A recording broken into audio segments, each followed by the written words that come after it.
বলুন তো, পাহাড় ভালোবাসেন নাকি সমুদ্র? আচ্ছা, যদি পাহাড় ভালোবাসেন তবে অবশ্যই কলকাতা থেকে যদি আপনি দূরে যেতে চান, তবে আপনাকে অবশ্যই উত্তরের দিকে অর্থাৎ দার্জিলিংয়ের দিকে আপনাকে পাড়ি জমাতে হবে। কিন্তু আপনি যদি সমুদ্র ভালোবাসেন তবে অবশ্যই আপনাকে দক্ষিণে পাড়ি দিতে হবে। সকল প্রিয় দীঘা, মন্দারমণি বা তাজপুর যেকোনো জায়গায় আপনি চাইলে যেতে পারেন। আর এই মুহূর্তে দীঘায় অসম্ভব রকমের ভিড় রয়েছে। কারণ দীঘার জগন্নাথ মন্দিরের উদ্বোধনের পর থেকে জগন্নাথ মন্দিরের জন্য বিশেষ করে যে পরিমাণ ভিড়টা বেড়েছে তা আপনার হয়তো একটু অসহনীয় হয়ে উঠতেও পারে। যদি আপনি ভিড় এড়াতে চান বা ভিড়ের হাত থেকে একটু দূরে যেতে চান, তাহলে আপনার জন্য আমি যেটা প্রেফার করব সেটা হচ্ছে অবশ্যই তাজপুরে আসুন অথবা শঙ্করপুর। যদি ভালো বিচের অথবা রিসোর্টের ভিউ আপনি নিতে চান তাহলে তাজপুর আপনার জন্য অতি অবশ্যই এই মুহূর্তে প্রয়োজন। কারণ তাজপুরের ভিড় তুলনামূলকভাবে অনেকটাই কম দীঘার থেকে। তাই আপনার জন্য এটা খুবই মনোরম হয়ে উঠবে এই গরমের। অনেকের মনে আবার প্রশ্ন থাকে আশা নিয়ে যে কলকাতা থেকে কি করে তাজপুরে আসবো। দেখুন, তাজপুর আসাটা আপনি আপনার জন্য অত্যন্ত সহজ। ট্রেনে উঠতে যাবেন না। কারণ ট্রেনে বেশিরভাগ ক্ষেত্রে দেখা যায় যে আপনাকে অনেকটাই ঘুরপথে আসতে হয়। যেমন যদি আপনি ট্রেনে আসেন তাহলে আপনাকে কাঁথি স্টেশনে নেমে ওখান থেকে আবার বাস ধরতে হবে, অথবা রামনগর থেকে রামনগর স্টেশন থেকে নেমে আপনাকে বাস ধরে আসতে হবে। তো সেক্ষেত্রে আমার মতে আপনি যদি বাসে আসেন কলকাতা থেকে দীঘাগামী যেকোনো বাসে উঠুন এবং বাসে সোজা আপনি বালিশাইতে নামুন। বালিশাইতে নামার পর ওখানে আপনি টোটো বা অটো আপনি পেয়ে যাবেন। বাস সাধারণত আপনি পাবেন না, অথবা প্রাইভেট যে গাড়িগুলো থাকে তারাও কখনো কখনো আপনাকে এখানে পৌঁছে দেওয়ার ব্যবস্থা করে দেয়। তো সেটা আপনি ধরে বালিশাই থেকে সোজা তাজপুরে আসতে পারেন। এবার যদি তাজপুরে না গিয়ে আপনি যদি মন্দারমণি যাবেন সেক্ষেত্রে আপনাকে চাউলখোলায় নামতে হবে।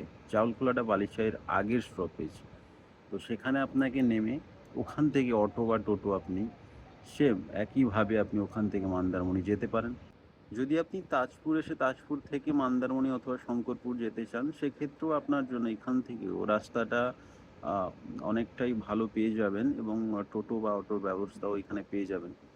তো সেটার জন্য আপনাদের কোনো চিন্তা করার আমার মতে প্রয়োজন নেই এবং এখানে অসংখ্য আপনি রিসোর্ট পেয়ে যাবেন তাজপুরে এসে থাকার জন্য অতি অল্প মূল্যে। মানে মোটামুটি ধরুন এসি 600 থেকে 700-র মধ্যে অথবা নন এসি 400 থেকে 500-র মধ্যেও রুম এই মুহূর্তে অ্যাভেলেবেল আছে। যদি আপনারা আসেন, আমি বর্তমানে আশেপাশে খোঁজ নিয়ে দেখেছি, তো সেখানে আপনি আসতে পারেন এবং এসে এখানে থেকে আপনি কয়েকদিনের যে ছুটিটা আপনি এখানে খুবই উপভোগ করতে পারেন।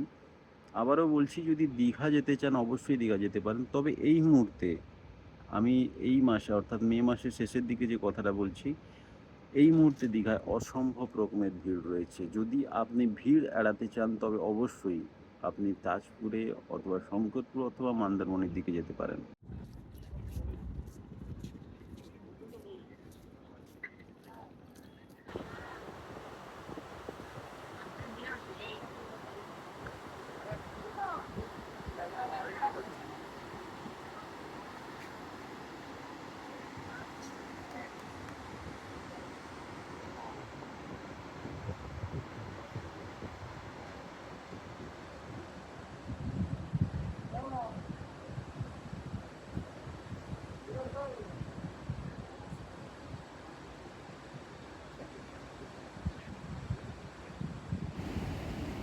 কিছুক্ষণ আগে যে কথাটা বলছিলাম, যদি আপনি তাজপুর থেকে মন্দারমণির দিকে যেতে চান, এই যে ব্রিজটা দেখতে পাচ্ছেন, এই ব্রিজ ধরে আপনি সোজা মন্দারমণি যেতে পারেন এবং এখান থেকে যে এই ব্রিজটাকে আমি যেটা দেখাচ্ছি এই মুহূর্তে, এটা কিন্তু মন্দারমণি ব্রিজ। তো আপনারা খুব সহজে এখানেও পৌঁছে যেতে পারেন।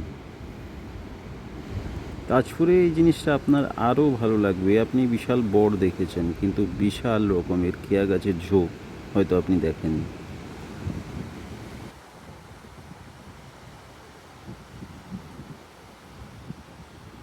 আর বেশি দেরি না করে চলে আসুন সোজা তাজপুরে এবং তাজপুরের এই সুন্দর দৃশ্যটাকে উপভোগ করুন এই গরমের ছুটিতে।